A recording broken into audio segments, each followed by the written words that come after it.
तब उसके मुख में गरम गरम लोहा डाल देते। जो भी मादक पदार्थों का सेवन करता है, पशु पक्षियों को मारता है, उनके मुख में गरम गरम लोहा डालते हैं। अब बोलते होंगे आप लोग, अरे हम तो मर के जाएंगे, वहां काय का दर्द होगा। तो भैया वहां पर भी एक शरीर दिया जाता है, जो शरीर अमर तो होता है लेकिन दर्द इसी प्रकार होता है जिस प्रकार इस सृष्टि में होता है दर्द। अब ये बात जैसे ही परीक्षित जी ने सुनी, अनेकों प्रकार के नरकों के वर्णन बताए। 28 नरक होते हैं। तामिश्र, अंधत्रामिश्र, रौरव, महारौरव, असी पत्रवन, क्रमी भोजन, अयहापान, कई प्रकार के 28 हैं। इनकी गिनती बताई हुई 28। अब इन नरकों का भयानक वर्णन किसने सुना? परीक्षित जी ने। परीक्षित जी डर गए, बोले महाराज डर तो हमें भी लग रहा है, क्योंकि कोई भी व्यक्ति किसी भी प्रकार रहे, कोई ना कोई अपराध हो जाता है, हमसे कोई ना कोई अपराध हो ही जाता है। अज्ञातवश मतलब हमें पता भी नहीं होता और पाप हो जाए। तो महाराज कुछ बताइए कि हम इन नरकों का दर्शन ना करें। तो परीक्षित जी से सुखदेव जी ने कहा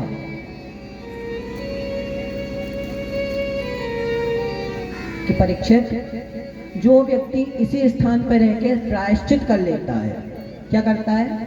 जैसे मानिए आपसे आज से 3 साल पहले कोई पाप हो गया, आप बार बार उसका स्मरण करके भगवान से क्षमा मांग रहे, भगवान हमें माफ कर दीजिए, अनेकों प्रकार की चीजें कर रहे, धर्म कर रहे, दान कर रहे, तो भगवान आपको उस प्रायश्चित को देखकर क्षमा कर लेते हैं। परीक्षित जी बोले महाराज कई पाप तो अज्ञानता में होते हैं, पता भी नहीं होता कि पाप हुए हैं, उनके प्रायश्चित कैसे होंगे, पता भी नहीं है हमें। तो परीक्षित जी कहते हैं नानुग्रयात तनान्ययात तन्मे व्याख्या तुमर हसी। अब ऐसी बात जब सुनी सुखदेव जी ने, सुखदेव जी कहे देखो परीक्षित, भगवान की भक्ति कर कर, हम आपको उदाहरण से समझाते हैं।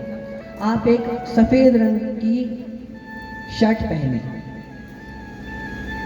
अथवा साड़ी पहने, कुछ भी पहने, आप उसको पहन के बाहर जाएंगे बिना कोई चीज से स्पर्श करे, आप घूम घाम के आ जाएंगे तो आपकी शर्ट या साड़ी गंदी होगी, अवश्य होगी,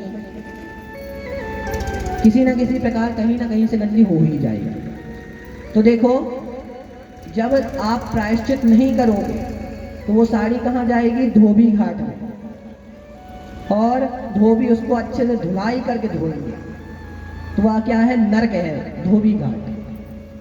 सुखदेव जी कहते हैं परीक्षित, तुम यहीं रहकर उस शर्ट को, एक साबुन आती है, उस साबुन से धो लोगे तो वो शर्ट यहीं साफ हो जाएगी, धोबी घाट जाने की आवश्यकता नहीं पड़ेगी।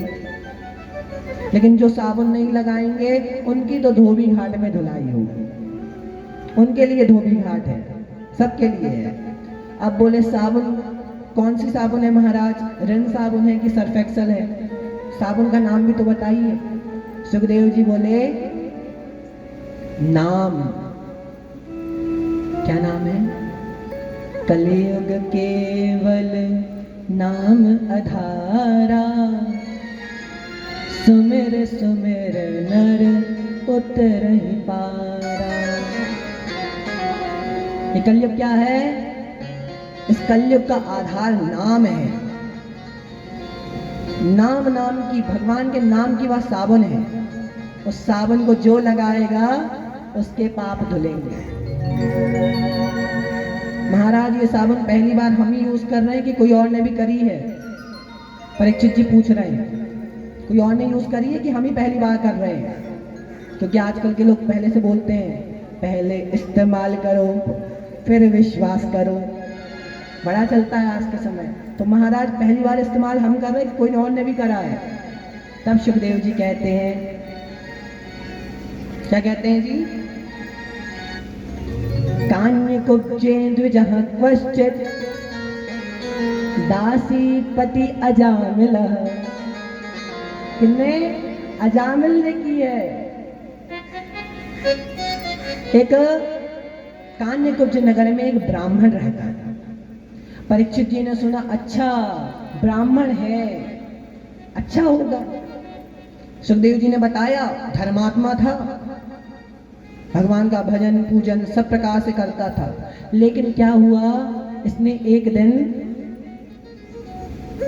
पिताजी की आज्ञा से समिधा लेने के लिए वन की ओर चल दिया। कहाँ चल दिया? वन की ओर। वन से समिधा लेकर आ रहा था, रास्ते में देख लिए गणिका। गणिका का अर्थ होता है वैश्या। वह वैश्या किसी व्यक्ति के साथ विहार कर रही थी। अजामिल ने जब यह देखा तो वह उस वैश्या पर मोहित हो गया। वह वापस अपने कान्यकुब्ज नगर में आया। जब वह अपने नगर में आया, भगवान का पूजन करने लगा, तो जब तब कछु न होई तही काला, कि जब तब सब कुछ छूट गया। उसी समय कुछ नहीं कर पाता। हर समय क्या याद आता? वही बाला। कौन याद आती जी? वही बाला याद आती, वही गणिका याद आती। भगवान का भजन पूजन छूट गया। पहुंच गया एक दिन गणिका के द्वारे। गणिका से कहने लगा, चलो। गणिका ने लात मार के भगा दिया। बोला, भाग यहां से, यहां पर चाम की सेवा नहीं होती, यहां पैसा लगता है, पैसा। अब गणिका ने जब ऐसा कहा, अजामिल तुरंत घर गया।